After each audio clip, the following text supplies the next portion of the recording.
Hi you guys, welcome back to my channel. So today I want to share with you guys my breastfeeding journey. As you can see from the title, it is a all exclusively pumping breastfeeding journey.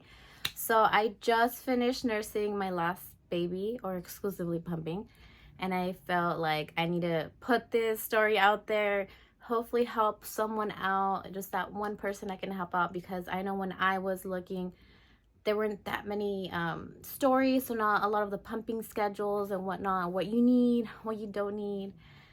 So let me start by sharing my story, why I exclusively.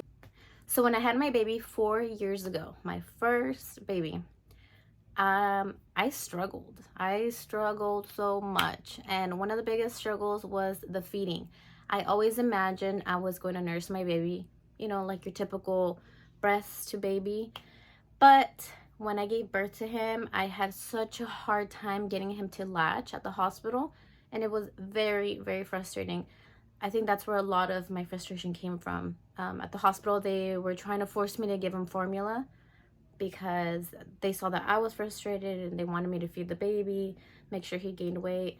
But I was so adamant that I wanted him to be just breast milk.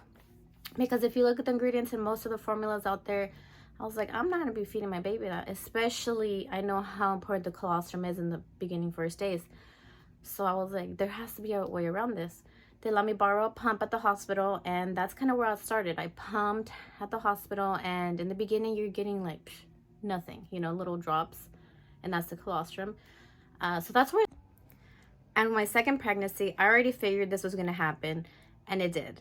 Same thing, my baby couldn't latch, and it was for one main reason.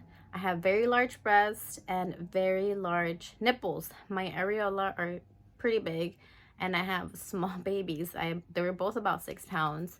So even with the nipple shield, they just could not latch. It was like they were drowning with too much boob. So I had to do the only thing I can do, which was exclusively pump. And that comes with a lot of work and a lot of sacrifice, let me tell you. But if you stay consistent, it becomes easier. It really does. So let me go straight into my pumping schedule. I forgot to mention that I also did go to a few lactation consultants. They try to help me position differently. I would use a boppy pillow.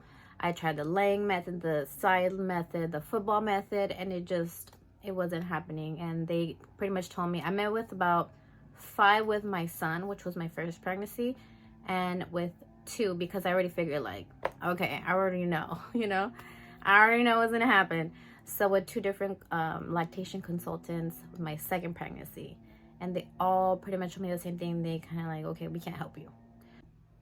So when it comes to exclusively pumping, you have to set up a schedule because your body still doesn't know how to regulate how much milk your baby needs, since it's not getting that skin-to-skin contact that it typically would with the baby's saliva and the baby's tongue. So you have to have a schedule. And what I did with my first pregnancy, I was pumping every single 3 hours for the first 3 months. So it doesn't matter what time of the day it was, midnight, 3 in the morning, 4 in the morning, 6 in the morning. I had that clock 3 hours, every 3 hours. And I personally pumped for 30 minutes, 30 minutes every 3 hours. So even if I was asleep, my husband would wake me up. I'd make sure I set up an alarm. Doesn't matter where I was. If I was out on the go, I was in school at the time. So if I was in school, I'd make sure I take a break, go in the car, pump. So that's where the different types of pumps come in. The hands-free without having to plug in the wall versus a plug-in one. So every 3 hours, the first 3 months, because you're setting up that routine. And mind you, in the beginning, you're not getting a lot of milk. And that's okay, because your baby doesn't need a lot of milk in the beginning. So I know a lot of girls freak out like, oh my God, I'm not getting enough milk. I'm just getting, 2 ounces. It's not enough. It's enough. And if for some reason you don't have enough milk, you can always supplement. It's better that they get some breast milk than none, right? So you can always supplement with some formula if you needed to. But I personally didn't need to. Actually, with my first pregnancy, I had an oversupply. So I had a lot of frozen milk in my first pregnancy. So yeah, every 3 hours, the first 3 months. And once the baby turns 4 months, you could pump every 4 hours. and you're okay with that. You don't need to do every 3 hours. Your body starts making more milk as well.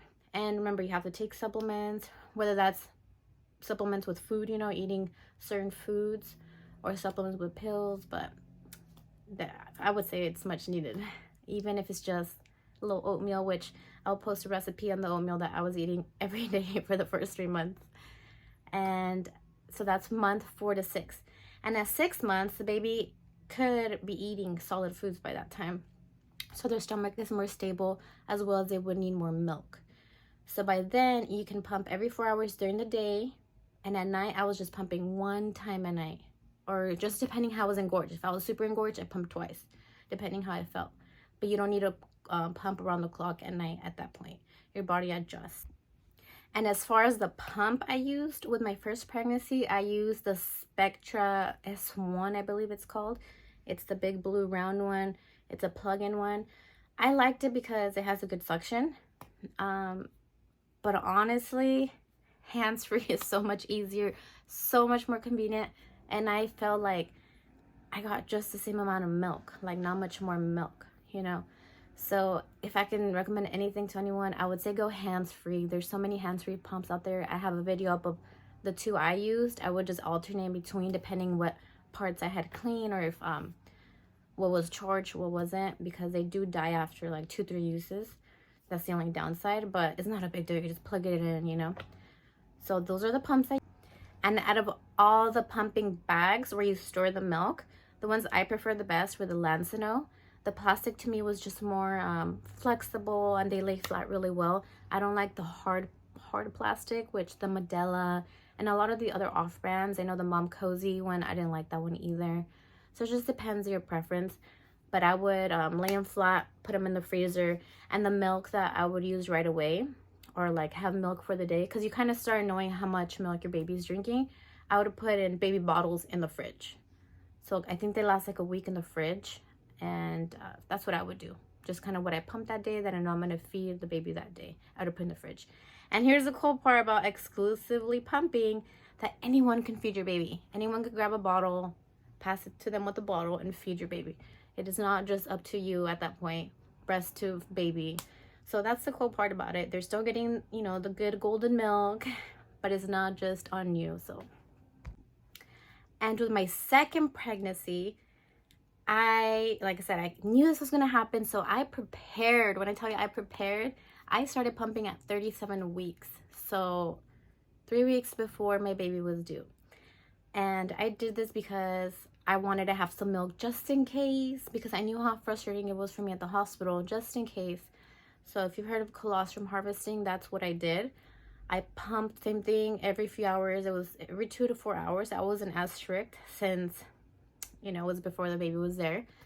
And with this, you have to talk to your doctor to make sure you have a safe pregnancy and whatnot, because pumping does activate contractions. So you have to make sure your doctor says it's fine, depending on your pregnancy. But for me, it worked out perfect. I did that for 3 weeks. I had enough syringes with colostrum for my baby. So when my baby was born, that's literally for the first 3 days what my baby ate. So it saved me so much time, headache. It was the best thing I could have done, to be honest. And I'll make another short video. And to stop breastfeeding, stop the pumping when your breastfeeding journey is coming to an end like mine, you have to slowly taper off. So if you were doing every 4 hours, you're going to do every 5 hours, every 6 hours, every 7 hours, until you get down to that one pumping session. After that one pumping session, if it was 30 minutes, you're going to do it every 15 minutes. And you just kind of go from there until eventually your milk will dry out. And 2 quick tips that I feel like every mom out there should know is that, one, everyone's breastfeeding journey is different. So just like my first pregnancy, I had an oversupply of milk. With this second pregnancy, I did not. I was literally pumping per feeding. I would have like an extra bottle for the next feeding sometimes. Sometimes I would pump and give her that milk. And I followed everything. I tried all kind of supplements that were on the market and still are. I followed the same schedule. Literally, I felt like I couldn't do anything else. And that's just the milk that came out. And also my baby did drink more milk the second time around. So that's one tip. Tip number 2 is changing your mindset. With my first pregnancy, I was so stressed. I literally was like, oh, I can't wait for my pumping journey to be over. I don't want to do this anymore. This hurts. Just a very negative mindset.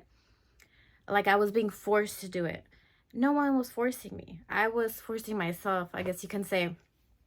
But my husband would tell me, like, I support you if you want to stop. I understand. You know, I don't know what you're going through. But the second time around, I totally switched my mindset as I get to do this. I want to do this. I get to provide for my baby, and I'm grateful and blessed that I can pump, and there are pumps that exist to be able to do this. So switching that mindset around as a positive thing, it has been like night and day. This pumping journey, even though it still had its highs and lows, there's days that I didn't want to get up, and you know, the engorgement, it hurts, it's real. It was a lot better, and I'm glad it's over. But like I said, it was a lot better of a journey for me personally. That's how it went. So hopefully I can help someone out, and hopefully you have a great journey as well. Talk to you later.